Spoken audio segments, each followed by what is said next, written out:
이제 중학생 때로 넘어와요. 여기서는 조금 더 할 얘기가 많죠. 이제 다크해졌어요. 중학생 때는 굉장히 막 사춘기 넘쳐나고 모자 툭툭 눌러쓰고 이때는 어렸을 때 막 밝은 옷 엄청 막 예쁜 옷도 입고 다니는데 이때는 그냥 검은색 갈색 옷 이런 옷만 입고 와요. 그래서 중학생 시절은 마찬가지로 4가지 키워드로 이야기를 드릴 수 있을 거예요. 첫 번째 키워드는 성남시청 하늘 북카페예요. 여기에 저는 매일매일 공부를 하러 왔어요. 그리고 여기에 아침 11시, 그러니까 오전 11시에 가서 6시 반까지 매일매일 공부를 하러 갔어요. 월화 수 금, 가끔은 토요일에도 가고 주일날은 예배를 드리고 함께 교회에 소통을 하고 나머지 시간은 다 여기에 가서 뭐를 했을까요? 여기 있는 동안 읽고 쓰는 것만 계속 진행을 했어요. 읽기 쓰기, 책 읽기. 그때 했었던 결과물들이 요거예요. 성남시청에서는 이제 워크북을 졸업을 해요. 초등학생 때부터는. 그리고 요런 그냥 백지에다가 글을 쓰기 시작해요. 이게 뭐냐면 그냥 바인딩을 해놓은 건데 제가 쓴 글을 이렇게 타공을 해놓은 거예요. 그냥 A4 용지, 백지에다가 내가 지금까지 써온 다양한 워크시트들을 활용을 해왔기 때문에 그거를 응용을 한번 해보는 거예요. 백지에다가 어떤 백지가 주어져도 나는 채울 수 있는 자신은 있었어요. 왜냐면 내가 지금까지 했었던 게 일단은 꾸준히 처음부터 끝까지 적어내는 거였고 꾸준히 앉아서 무언가를 진행을 하는 거였기 때문에 무언가를 채우는 데는 전혀 어려움이 없었어요. 그리고 이때부터는 본격적으로 책 읽기와 글쓰기가 재밌다라는 생각을 하게 돼요. 왜냐면 매일 아침 11시에 일어나서 아침을 먹고 조금 운동을 하다가 성남시청 북카페에 가서 계속 컴퓨터로 글을 쓰는데 그 시간이 계속 의문점이고 내가 이걸 왜 해야 되는지 모르고 그러면 정말 지옥 같은 시간들이겠죠. 내가 왜 해야 되는지도 모르고 중요한지도 모르겠고 하는 일을 억지로 하고 있으면 그 시간은 정말 지옥과 같은 시간일 텐데 그렇지 않았어요. 물론 아무리 공부를 좋아하는 친구들도 공부를 할 때 하기 싫은 마음이 들 때가 있는데 그런 것을 제외하고는 너무너무 재밌었어요. 왜냐면 내가 읽는 게 보이거든. 이게 초등학생 때부터 천천히 무언가를 업그레이드 시켜나가고 글을 쓰는 양을 늘려나가고 책을 읽는 양을 늘려나가고 그런 학습들이 진행이 되다 보니까 중학생 때는 그것에 대한 이유를 찾아야 돼. 내가 이래서 책을 읽어야 되는구나. 내가 이래서 글을 써야 되는구나에 대한 의문점이 점점 해소가 돼요. 근데 저는 초등학생 친구들에게 지금 해주고 싶은 말은 계속 질문을 던져봐요. 질문. 이게 언제 해소가 될지 모르겠지만 언젠가는 내가 이 정답을 찾게 될 거야. 질문을 던지다 보면. 지금 내가 이걸 하고 있는데 이걸 왜 해야 되지? 근데 의문만 던지면 안 되겠죠. 이거 왜 해야 돼? 이런 게 아니라 정말 왜 해야 되는지에 대해서 정말 많이 생각을 했어요. 요거에 대해서는 두 번째 키워드로 또 연관이 돼요. 사춘기. 이제 읽기 쓰기에 대한 이유를 찾았어요. 근데 뭐에 대한 의문점, 물음표가 뜨냐면 나에 대한 의문이 들어요. 나는 누구지? 지금 읽기와 쓰기가 중요한 건 아는데 내가 커서 뭐가 되고? 지금 나는 왜 태어났지? 나는 딱 중이병스러운 질문을 진짜 많이 던져요. 그러면서 그때 공부를 했었던 게 철학이에요. 근데 지금 앞서서 저는 독학생이고 독학으로 심리학을 공부를 하고 있다라고 말씀을 드렸었죠. 근데 그게 어디서부터 시작이 됐었냐면 사춘기 때 철학을 공부하면서부터 했어요. 그때 너무 재밌거든요. 왜 재밌었냐면 철학을 어떤 식으로 공부를 했었냐면 인문도서라고 시기별로 모든 철학가들의 사상을 쭉쭉쭉쭉 이렇게 써놓은 게 있어요. 근데 그게 너무너무 재밌어요. 왜냐면 나는 나에 대해서 의문을 던지고 이 세상에 대해서 의문을 던지고 나는 왜 살아야 되는지 나는 어떤 사람인지 나는 어떤 장점과 단점을 가지고 있는 사람인지에 대해서 그것에 대해서 풀리지 않는 의문을 계속 가지고 있었고 계속 해답을 찾기 위해서 노력을 했었는데 마침 철학을 공부하다 보니까 철학가들이 자기의 평생을 걸쳐서 나는 이런 사람이고 이런 생각을 가지고 있어 라는 해답을 몇 페이지로 이렇게 요약을 해놓은 게 저한테 눈에 딱 들어오는 거예요. 너무 좋은 거지. 나는 지금 이거에 대해서 질문을 던지고 있는데 유명한 철학가들이 자신의 인생 전체를 통해서 몇십 년을 살면서 얻은 교훈들을 몇 줄로 나는 얻을 수 있는 게 너무너무 재밌었어요. 그래서 요거 같은 경우에는 독서와 글쓰기에 대한 중요성을 계속적으로 강조를 하겠지만 독서와 글쓰기를 해야 하는 이유는 정말 다양해요. 특히 책을 읽어야 하는 이유는 많은 사람들이 이 이야기를 해요. 이래서 책을 읽어야 돼. 저래서 책을 읽어야 돼. 근데 그 다양한 이유 중에 하나는 최근에도 정말 많이 느끼고 있는데 한 사람이 역사 속에 살았었던 사람이 자신이 평생에 걸쳐서 연구를 해온 내가 정말 죽기 살기 연구를 해온 결과물을 저희는 그냥 책 그 종이 글자로 받아들일 수 있는 거예요. 물론 그거를 받아들이는 입장에서 차이가 있겠죠. 그 사람이 얼마나 어떤 노력을 해왔는지 그리고 이 정보가 얼마나 중요한지에 대해서 알고 받아들이는 거랑 그렇지 않고 받아들이는 거랑은 다르지만 그럼에도 불구하고 많은 사람들이 책을 읽는 이유 중에는 다양한 사람들이 자신의 인생을 거쳐서 정리를 해온 교훈들이 들어있다는 것 그래서 찾을 수가 있었어요. 그래서 사춘기 때 철학을 굉장히 열심히 공부를 했었고 그리고 여기 있는 친구들 중에서도 물론 다 저와 같진 않겠지만 중학생 친구들 중에 계속 의문이 드는 게 있을 거예요. 내가 잘하는 게 뭐지? 나는 평생 뭐 먹고 살아야 되지? 내가 커서 어떤 직업을 가지게 되지? 내가 가진 장점, 단점이 뭐지? 를 계속 던졌었어요. 근데 그거를 던지지만 않고 적었어요. 그래서 사실 이것도 가져오려고 했는데 정말 일기장이 저런 일기장도 있었고 개인적인 마음을 적는 일기장이 따로 있었는데 정말 이 강의를 준비하면서 펼쳐보니까 너무 약간 부끄러운 거예요. 글씨가 감정이 막 담겨있고 중의 이런 게 담겨있고 그리고 그때 거기에 뭘 적었었냐면 장점과 단점을 엄청나게 많이 적었어요. 근데 그거를 적었었던 게 지금의 입장에서 굉장히 도움이 돼요. 내가 어떤 강점을 가지고 있고 어떤 단점을 가지고 있는지는 시간이 지날수록 계속 바뀌어요. 어제의 나와 지금의 나가 다르고 1년 전의 나와 지금의 내가 다르기 때문에 그 장점과 단점은 업그레이드되고 보완이 되고 혹은 다시 조금 더 퇴보하기도 하고 그런 변화의 과정들을 거치는데 사춘기 때는 정말 일기장에 하루 감정 적어놓고 그 다음에 나의 장점 단점 적어놓고 하루 감정을 적어놓고 그 다음 페이지에는 내가 좋아하는 거 싫어하는 거에 대한 정보들을 계속 적어놨었어요. 그래서 그것들을 읽는 거죠.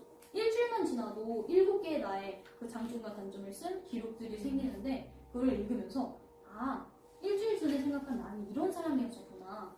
한 달 전에 생각한 사람은 이런 사람이었었구나를 계속 떠올려요. 근데 요거 같은 경우에는 지금도 계속해요. 어제도 하고 왔어요. 내가 생각하는 나의 강점, 나의 단점. 그래서 이런 작업들을 계속 하다 보면 드는 생각은 뭐냐면 나에 대해서 가장 잘 아는 사람도 나지만 나에 대해서 가장 모르는 사람도 나다 라는 생각이 들어요.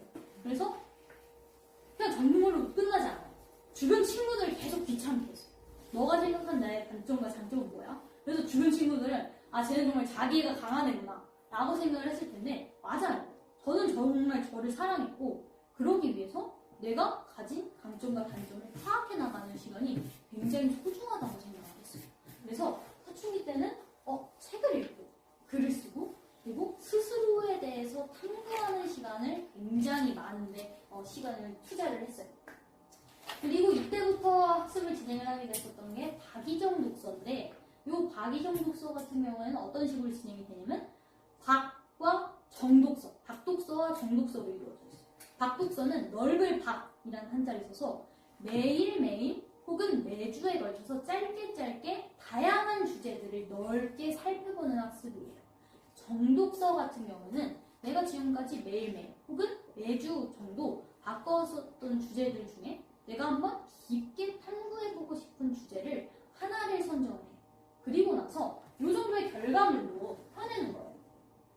요거 같은 경우는 캐나다라는 제목으로 쓴 에세이인데 캐나다 탐구지예요. 그래서 캐나다라는 땅이 어떤 땅이고 내가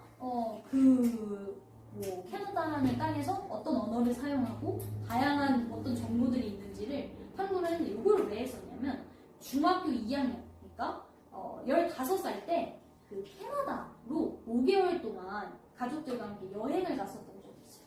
그래서 가기 전에 내가 가는 땅이 어떤 땅인지는 알아봐야지 하고 요거를 한 3개월 정도 공부를 했었던 것 같아요. 하나의 주제를 3개월의 주제학습으로 정해놓고 선생님의 매일 가서 글을 쓴다 했죠. 그때는 매일매일 캐나다 책을 읽는 거예요. 캐나다 책을 읽고 캐나다 영상을 보고 캐나다에 대해서 글을 쓰고 그곳에 있는 사람들에 대해서 정보를 받아들이고 그리고 요 정도요. 사실 요거보다는 조금 더 많은데 프린트를 해 놓지 못한 원고지. 그래서 요런 결과물로 만들어낼 수 있었던 주제였는데 이 주제들을 굉장히 다양하게 해왔어요. 그래서 여기 보면 철학 입문이 여기 있어요. 철학 입문 중학교 2학년 때 했었던 주제고요.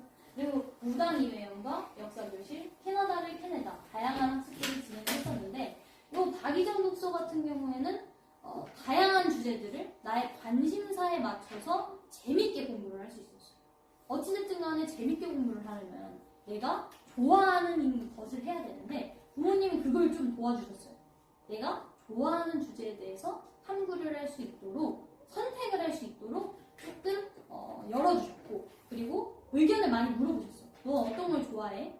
그러면 저는 자신있게 대답을 하죠. 왜냐면 장점과 단점, 내가 좋아하는 일, 싫어하는 일에 대해서 계속 파악을 해왔기 때문에 저는 이거 좋아하고요. 저는 이거 싫어해요. 그러면 너는 여행에 대해서 좋아하는구나. 그러면 우리가 앞으로 가볼 캐나다에 대한 연구를 한번 진행을 해봐. 그리고 저 역사 재밌어요. 그러면 어떤 부분의 역사가 재밌어? 질문을 던지시죠 부모님이. 그러면 저 독립운동사가 재밌을 것 같아요. 그러면 무당 이회영이라는 인물을 통해서 너가 독립운동사를 공부를 해봐 라고 이렇게 조언을 해주시는 거예요. 그래서 되게 다양한 주제를 해왔어요. 이때는 항상 읽고 쓰고 앉아서 읽고 쓰고 하는 학습들인데 이거는 정독서, 박이정 독서 중에서 다양한 주제보다 하나의 주제를 집중적으로 탐구했었던 주제들만 적어놓은 거예요. 철학, 상업, 경제, 이회영과 독립운동사, 이여령 선생님 작품, 4차 산업혁명과 인공지능, 캐나다 이야기, 미야자키 하야오와 애니메이션 이야기, 북한 이야기, 세계사 이야기, 셰익스피어 이야기, 대중문화 이야기, 화장 이야기, 한국사 이야기 되게 다양한 주제들을 했었죠. 근데 요거 같은 경우는 어떤 식으로 이루어졌냐면 도서관에 가면 라벨이 붙어있죠. 그 라벨을 우리는 십진분류라고 하는데 10가지의 항목으로 세상의 모든 정보들을 나눠놓은 거예요. 그래서 000부터 900까지 나눠졌는데 총교, 철학, 종교, 사회과학, 자연과학, 기술과학, 예술, 언어, 문학, 역사 그리고 10가지로 나눠져 있는데 다양한 분야들을 또 탐구를 하려고 했어요. 이건 100 철학에 속하고 상업 경제 같은 경우에는 300 사회과학에 경제에 속해요.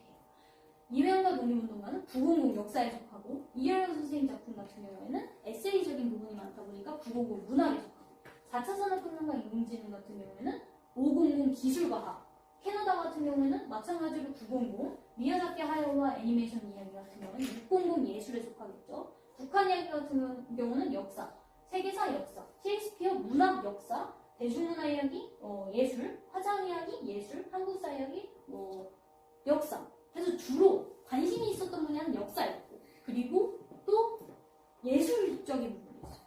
예술적인 부분에서도 화장. 지금 화장에 대해서 관심을 가지고 있는 친구들이 점점점 약간 중학생 때 되면 생겨요. 저 또한 그래서 중학교 2학년 때부터 딱 화장을 시작을 했는데 부모님이 막아줬죠. 화장하면 안 된다. 피부 지금 너무 이쁜데 왜 그걸 망치냐. 근데 좀 이거 바르면 좀 더 예뻐지는 것 같은데 그래서 너무 좋고 화장하는 게 재밌고 그랬었는데 막 한 6개월 정도는 그냥 하지 마라 라고 말씀을 하시다가 너가 그렇게 하고 싶으면 화장에 대해서 연구를 해봐라. 화장의 역사와 이 화장품의 성분들에 대해서 연구를 해봐라 라고 하셨는데 좋아요 하고 그거에 대해서 연구를 하고 어느 정도의 에세이를 뽑아내면 화장을 허락해주겠다 라고 해서 한 5개월, 6개월 정도 공부를 하고 허락을 맡아서 지금까지 하고 있죠. 그래서 화장 같은 경우에도 사춘기 과정을 거치면서 연구를 했었던 주제 중에 하나예요. 그래서 되게 재밌게 공부를 했었던 주제 중에 하나고 또 재밌게 공부를 했었던 주제 같은 경우는 세계사 이야기, 역사에 관심이 되게 많았었는데 그 중에서도 세계사와 독립운동사에 좀 관심이 많았었어요. 그래서 사실 독립운동사 그 역사 자체를 공부를 해보고 싶다 라고 이야기를 부모님께 드렸었는데 그때 주셨던 피드백이 뭐였냐면 너무 방대하다. 역사 같은 경우는. 그래서 한 명의 인물을 선정을 해서 그 인물을 중심으로 연구를 해봐라 라고 해서 인물 탐구 학습을 진행을 해요. 그래서 되게 재밌었어요. 왜냐면 이회영이라는 인물에 대해서 들어본 사람, 인물에 대해서, 역사 인물. 그러니까 지금도 막 그렇게 많지 않은데 요거를 공부를 했을 때 한 5년 전이니까 그때는 이회영이라는 독립운동가의 이름이 교과서에 막 그렇게 많이 나오지도 않고 사람들이 거의 모르는 독립운동가였어요. 역사적인 사실이 존재하지만 그래서 이회영이 누구죠? 라고 질문을 던지면서 알아보기 시작하고 이 사람이 이런 사람이기 때문에 내가 연구할 가치가 있겠다 라고 생각을 하면서 요것도 한 6개월 정도 공부를 했었던 주제예요. 그래서 요거 같은 경우에는 그래도 가장 완성도 있는 결과물을 뽑아냈었던 것 같은데 이회영 여기 한 100페이지 정도 가량의 그 에세이 분량을 뽑아냈었고 요 이회영 박물관에 가서 진행하는 프로그램을 갔었다가 에세이로 계속 쓰고 그래서 거기서 글쓰기 대회였었나? 감상문 대회였었는데 거기서 2등 정도에 입상을 하면서 더 재밌어진 거죠. 경험들이 생기고 막 실제로 막 거기 박물관에 관리하시는 분과 이야기를 나누면서 내가 몰랐었던 사실을 알게 되고 그래서 이회영이라는 주제로 굉장히 재밌게 공부를 했었어요. 그래서 이 모든 학습들은 다 성남시청에서 이루어졌어요. 그래서 저의 학교는 이때는 성남시청이었어요. 그래서 아까 전에 초등학생 이야기를 할 때 학습 공동체 이야기를 했었는데 저에게는 꾸준히 학습 공동체가 있었어요. 근데 가장 활발했었던 시기는 초등학교 시절. 그래서 어렸을 때 또래 친구들과의 모임이 가장 많았었던 시절이 초등학교 시절이었고 중학생으로 올라가다 보면 뭐가 생기냐면 학교에 가는 친구들이 생겨요. 홈스쿨을 하다가 그래서 초등학생 때는 홈스쿨을 하다가 또 고등학교, 대학교를 보면서 검정고시를 초등학교를 졸업하고 중학교에 입학을 하는 친구들이 많이 생기면서 또래 친구들이 좀 점점 사라져요. 그리고 또 학교를 다니는 또래 친구들 중에서는 또 저희가 살던 지역이 어떤 지역이냐면 딱 절반으로 나눠져 있었는데 이쪽에 있는 학교는 사는 지역은 이 중학교에 가야 돼요. 이쪽에 사는 사람들은 이 중학교에 가야 됐었는데 이 중학교는 굉장히 명문 중학교. 이 중학교는 굉장히 좀 날라리 중학교로 불리는 학교였는데 부모님들이 그 학교를 보내기 싫어해가지고 다 이쪽 지역으로 이사를 가고 근데 저희 도서관은 이쪽에 있었어요. 그래서 도서관을 중심으로 또래 친구들이 모였었는데 다들 사춘기를 겪기 시작을 하고 도서관에 안 오기 시작하고 그 다음에 이사를 가고 홈스쿨 하는 친구들은 또 학교에 들어가고 그러다 보니까 또래 친구들이 많이 사라져. 그래서 스스로에게 집중할 수 있는 시간이 딱 중학교 시절이었어요. 그래서 그냥 성남시청 북카페는 어떤 식으로 되어 있냐면 북카페에서 사람들이 막 이야기를 나누는 게 아니라 정말 독서실처럼 되어 있어요. 열람실이 요거의 한 3배 정도가 되는 좀 큰 크기인데 거기에 사람들이 쭉 앉아서 대부분은 고시 공부를 하는 사람, 시험 준비를 하는 사람들이 모여서 정말 열심히 해요. 근데 초등학교 시절 때도 이야기를 드렸듯이 나의 옆에서 공부하는 사람에게 나는 굉장히 많은 영향을 받았는데 비록 초등학생 때처럼 나랑 유대감을 형성을 하고 또래 친구들이지는 않지만 옆에서 공부를 하는 사람들이 있었다는 것만으로도 도전 정신을 굉장히 많이 얻었죠. 내 옆에서는 열심히 시험 공부하고 있네? 내 옆에서 열심히 책 읽고 있네? 그럼 나도 더 열심히 해야지 하면서 열심히 여기서 진행을 했었던 이 결과물들을 다 성남시청에서 만들어내기 시작을 해요. 그리고 이때부터는 정식 독서 지도를 시작을 해요.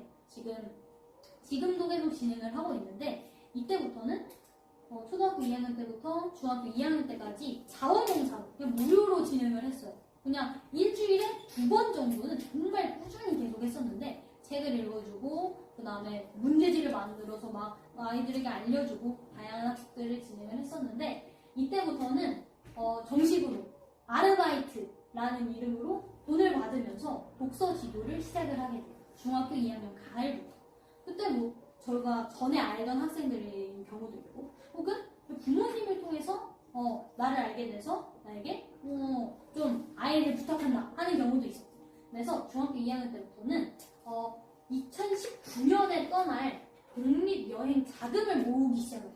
이때부터 정말 돈 안 쓰고 그냥 다 이렇게 통장에 집어넣어요. 왜냐면 앞에서 말씀을 드렸었던 여행이라는 키워드가 있었죠. 폴란드로 한 번, 필리핀으로 한 번 혼자서 여행을 갔다 왔었다고 했고, 혼자서 돈을 모아서 그 여행 자금을 다 활용을 했었다고 했는데, 이때부터 준비를 하기 시작해요. 고등학교 1학년 때 떠나게 될 독립 여행을. 그래서 이때부터는 정식적으로 독서 지도를 하면서 자금을 모으기 시작하는데, 이때부터는 또 교육에 관심을 가지게 돼요. 내가 나 스스로에 대해서 공부를 하다 보니 옆에 있는 사람에 대해서도 너무 궁금한 거예요. 이 아이는 어떤 장점과 단점을 가지고 있지? 어떤 강점을 가지고 있지? 이 아이가 좋아하는 건 뭐지? 내가 이 아이에게 줄 수 있는 도움은 뭐지? 라고 생각을 하면서 이 질문을 어디서 던질 수 있었냐면 독서 지도를 하면서 던질 수 있었던 거죠. 왜냐면 아이에게 무언가를 가르친다는 것은 내가 이 아이에게 전달하고자 하는 말을 명확히 해야 되고, 그리고 또 이 아이의 장점과 단점을 파악을 해야 되고, 그런 부분이 저에게 있어서 스스로 도움이 많이 되는 학습의 과정이기도 했어요. 그래서 지금까지 이야기를 했었던 거는 내가 트리비움의 역량을 향상시켜온 과정이에요. 여기 지금 뭐 책 읽고, 글 쓰고, 독서지도 하고, 또 열심히 성남시청 가서 공부하고 이런 이야기를 했는데, 부모님은 항상 저에게 말씀을 하셨었어요. 너는 지금 책 읽고 글 쓰는 학습을 진행을 하는 게 아니라 그거를 통해서 트리비움의 능력을 향상을 시키는 거야 라고 말씀을 하셨어요. 그때는 뭔지 몰랐죠. 왜냐면 초등학생 때 트리비움의 역량이라는 그 개념을 설명을 해줘도 금방 까먹었거든요. 그냥 난 읽고 쓰는 게 재밌고 이걸 통해서 뭐 그런 능력을 향상하는가 보다 라고 생각을 했었는데, 이런 것들이 준비해온 것들이 한 번에 팡 터지는 계기가 최근에 많이 발생을 했어요. 그래서 그 이야기를 이따가 해드릴 건데, 이렇게 보니까 되게 열심히 산 것 같죠? 나 열심히 살았는데 이거 외에도 되게 재밌게 살았어요.